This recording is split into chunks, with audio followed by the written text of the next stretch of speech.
makauya makataura pamusoro paRhodes, makati mushure mekushandisa chekiribidi neunhunzvatunzva achinyunya Lobengula, handina kunyatsonzwisisa kuti makanga muchinyatsorevei. Zvakanaka muzukuru, mira ndinyatsokutsanangurira zvizere. Rhodes akazvarwa muna 1853 akararama kwamakore 40 zvinoreva kuti akafa muna 1902.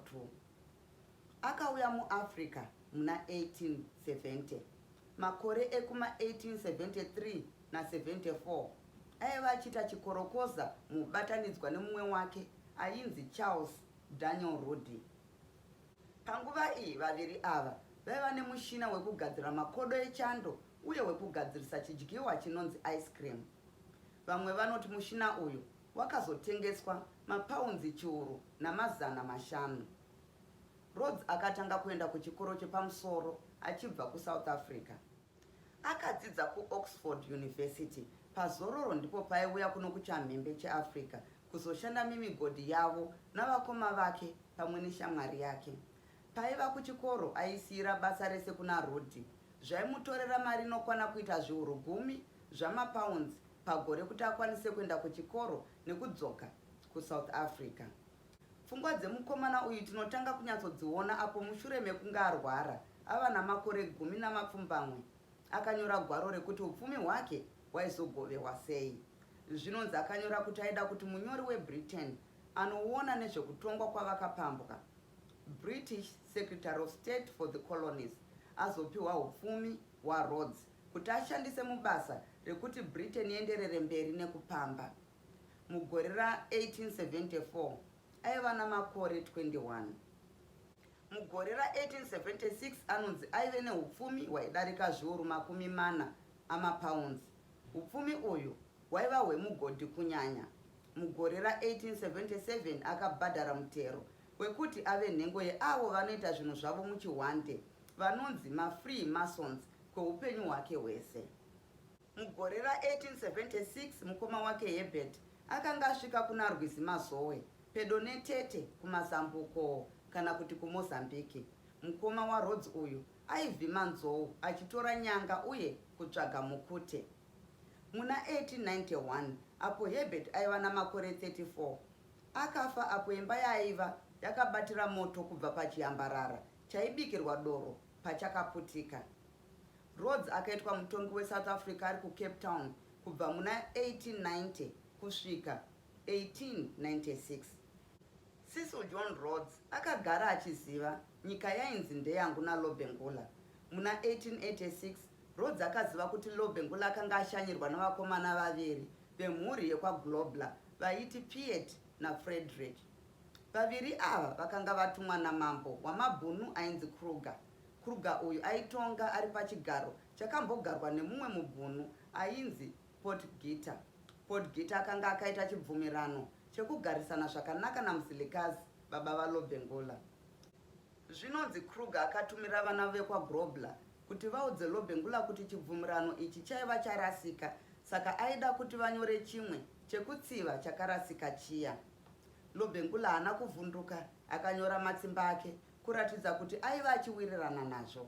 Chavasina kumutaurira inhau yekuti vakanga vanyora zvinotevera. Paizove nekudyidzana kwakanaka pakati pamandevere namabhunu. Mandevere vaisungirwa kubatsira mabhunu kunyanya nemauto kana vachinge vakumbirwa. Vaisungirwa kusunga voendesa vanenge vapara mhosva kana vachidiwa namabhunu. Vaisungirwa kubvumidza wese ane gwaro rinobva kuna Kruger kuti avhime kana kushambadza munyika mavo. Rhodes akabva amhanya kunoona Sydney Shepherd, mutongi weBuchunaland, uye Heclas Robinson aiva gavhuna uye high commissioner weBritain, achitya kuti mabhunu vaizogona kutora nyika kubva kuna Lobengula. Vakawirirana kuti Shepherd atumire mutevedzi wake uyo ainzi John Moffat. Baba vaJohn vakanga vari shamwari yepedyo chaizvo yamuzilikazi, saka Lobengula aitora John semunin'ina wake. John uyu aifanira kunoona kuti zvaiva zvechokwadi here zvaitaurwa nezveGrobler Treaty, uye kana chiri chokwadi aifanira kuti Lobengula asiyane nechibvumirano ichi, asi kuti anyore chimwe chibvumirano naLobengula. Chibvumirano chitsva ichi chaifanirwa kuti Lobengula haizokwanisa kutaura kana kugovera kana kuita chii zvacho nenyika ino asina kupiwa mvumo nejinda ramambokadzi kana kuti Rhodes. Rhodes akaronga kuti mumwe murungu ainzi Frey aende kunogarira kumuzinda waLobengula.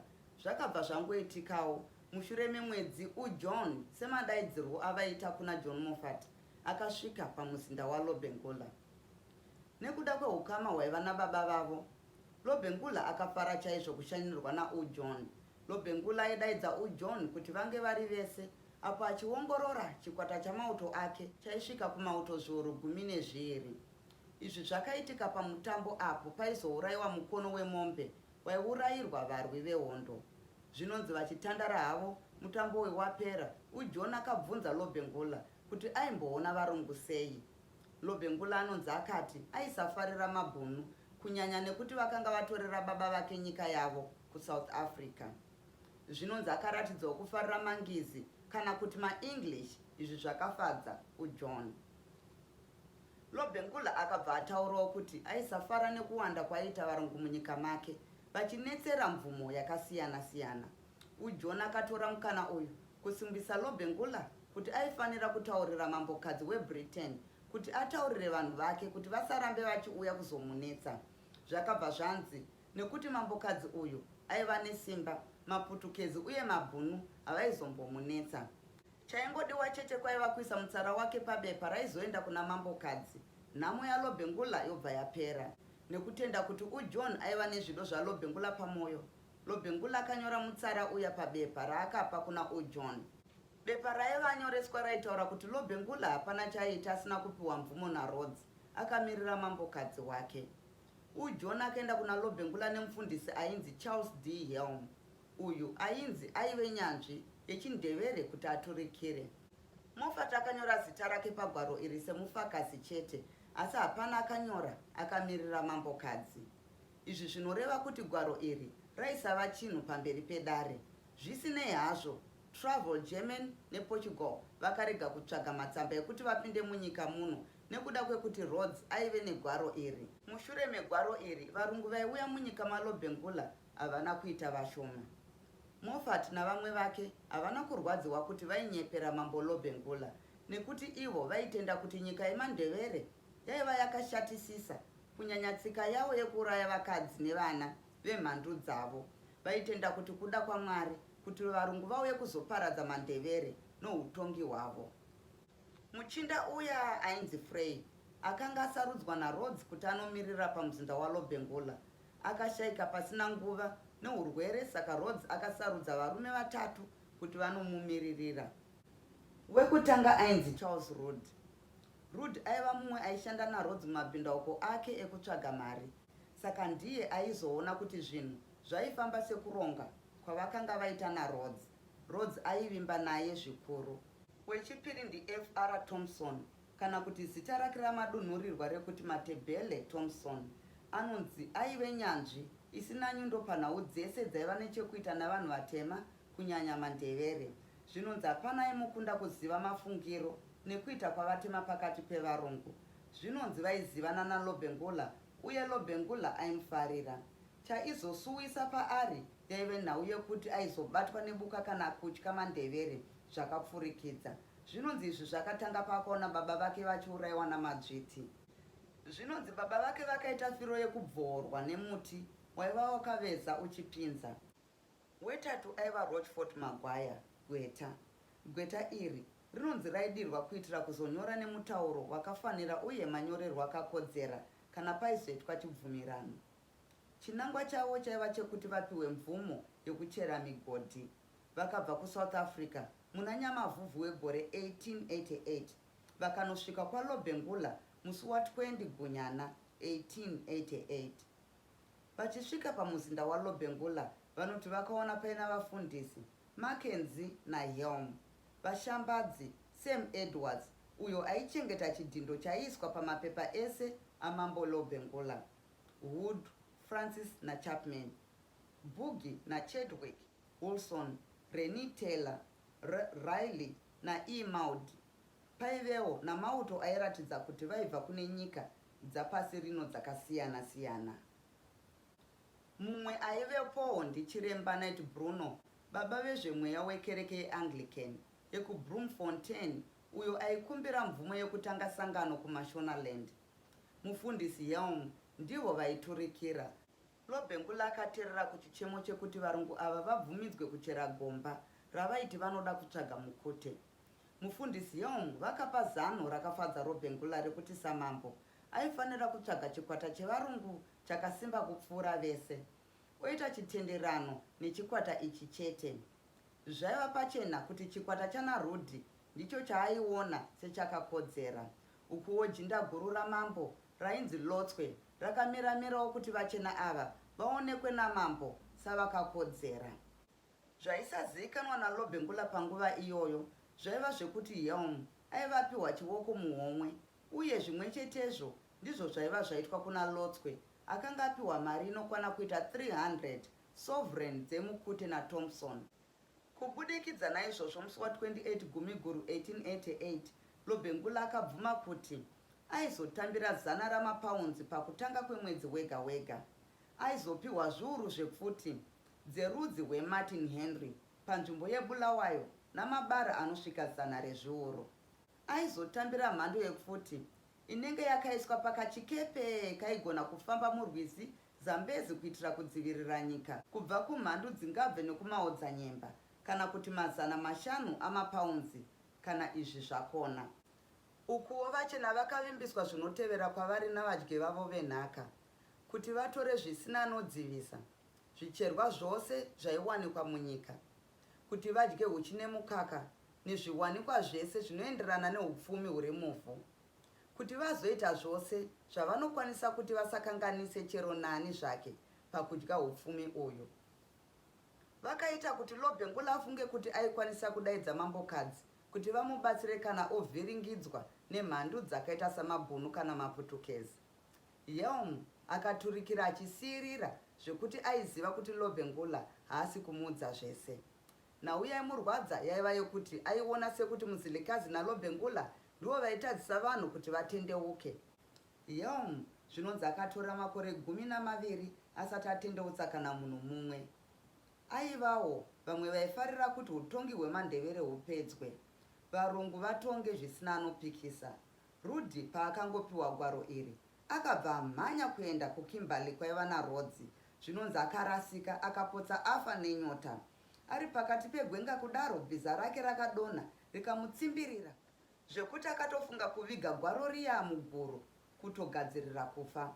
Kwakazouya mumwe mandionerepi akamubatsira akakwanisa kuenda negwaro kuna Rhodes. Rainy Taylor ndiye murungu akazoenda kuna Lobengula nechidimbu chemubepanhau chaitaura kuti Lobengula akatengesa nyika kuna Rudi. Izvi zvakashungurudza Lobengula chose. Ndiyo nguva iyo Lobengula akadzidza kuti Lotswe akanga apiwa mari naThompson kuti ataure mashoko ekutsigira Rudi. Lobengula akatumira mauto embesu kuti vanouraya Lotswe, madzimai ake, vana vake, vazukuru nehama dzose. Vanhu vemhuri yaLotswe vakafa vaipfuura 300. Musi wa18 January 1889 Lobengula akaita kuti mugwaro nhau reBechuna News and Maoman Chronicles mubuditswe nhau yairamba kuti aiva asina kumbotengesa nyika sezvaitaurwa naRudi. Lobengula akatumira machinda makuru ake anoti Babiyane naMutswede kuenda mhiri kwamakungwa kuna mambokadzi kuti vanoratidzira uye kutaurira mambokadzi uyu pamusoro pevana vake vachitungamirirwa naRhodes. Rhodes haana kufara nerwendo urwu, uye mutongi weCape Town haana kuda kuvabvumidza kuti vaende. Mandevere aya vaitungamirirwa nemurungu ainzi Mount. Machinda aya akanga apiwa tsamba uye mashoko ekunotaurira mambokadzi. Babiyana akasarudzwa nekuda kwekuti aiva nyanzvi yekutaura. Uko Mutswede aiva nendangariro dzakapinza asingakanganwi nyore. Vakapiwa 300 amasovereign emukute kuti vabhadhare kuenda nekudzoka kunyika yamambokadzi. Rhodes akazotuma sailors kuti aende navo ave maziso nenzeve dzake. Mambokadzi akavatambira zvakanaka, akatora tsamba yavaiva vatumwa nayo uye vakamuudzawo mashoko avakanga vatumwa. Mambokadzi akazonyorawo yake mwadi uye kuvapawo mashoko ekudzorera nawo kuna Lobengula. Mambokadzi vakati ivo dzaiva nhema kuti vakanga vatuma vanhu kuzochera mukute. Vakati Lobengula haifanira kubvumidza vanhu kuti vachere mukute munyika make kunze kwekuti vari vashandi vake. Lobengula akazonyora imwe tsamba kuna mambokadzi achikumbira kuti vatume nhume yavo inouya kuzogara pamuzinda wake. Chaasina kuziva ndechekuti mhinduro yakabva kuna mambokadzi yakatorwa. Rhodes achibva anyora yake iyo yaaiti uJohn ndiye aizove nhume yamambokadzi pamuzinda waLobengula. Nehutsotsi uyu ndipo patinoona Rhodes achitumira pioneer column nenhau dzese dziya kusvika pakatiza Lobengula pachipiswa musha weBulawayo. Kubva zvatiza Lobengula kwakangoita makore 3 raramo yavatema muno isisaite. Sezvandakareva paya, pane zvikonzero zvakafanana nekusanaya kwakanaka kwemvura, mashu dzakadya minda uye pakaitikawo zvirwere zvemombe zvakasiyana siyana. Varungu vaiti mombe dzese dzangobatwa nechirwere ngadzipiswe. Kuita uku kwakaita kuti mandevere vamukire varungu. Hondo iyi yakazozivikanwa ichinzi Chimurenga chekutanga. Nguva yakaputika Chimurenga ichi ainga kamirira Rhodes muno ndiJameson.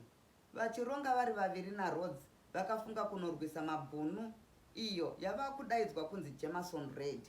Jameson akatanga atora varungu zviuru 5 kubva muno achinovarwisa muJameson Raid iyo isina kubudirira. Mapurisa akanga ari munyika vaiva 63 zvekuti kumatebeleland kwakasara 40 chete. Mandevere vakatanga kuuraya vatema vaishandiswa navarungu kuchengeta mitemo yechirungu. Varungu vakaurayiwa vaipfuura 200. Varwi vekumandevere vaibuda usiku vorwa murima kana kwaedza votiza mumakomo ematopos. Rhodes akauya kuti azobatsira kurwa hondo iyi. Vakatumirwa vamwe varwi kubva kuCape. Hondo yakatora nguva iri mumatopos namakomo anonzi Tabhazikamambo. Mandevere vakafa zvakanyanya. Panguva apo hondo yaitsviriridza nemandevere ndiyo nguva yakatangawo Chimurenga kumashona. Varungu vaiziva mandevere vari vanhu vehondo, saka havana kushamisika nekumukira vatongi, asi pazvakatanga kumashona vazhinji vakashamisika. Chokwadi hapana akanga akazvitarisira. Hondo yakati ichitsviriridza pakati pevarungu namandevere. Rhodes akamirira kuti mauto aibva kuCape vasvike. Akafunga zano rekuti anotaura navakuru vamandevere kuti vasarambe vachirwisana. Mandevere zvinonzi vaiva vogara mumatopos vachirwa usiku chete, saka nzara yaitarisirwa kuvaonesa chitsvuku. Kubudikidza nevanhu verudzi rwechimufengo vaiti Jan, Brutboom naMakunga, Rhodes akakwanisa kuita hurukuro namandevere. Mandevere vaya vakamutaurira zvichemo zvavo, iye akavavimbisa kuti aizogadzirisa. Somabulana ndiye aiva mutauriri wemandevere. Rhodes akaitawo misangano iyi kanokwana 3 kusvika mandevere vava kuimba naye.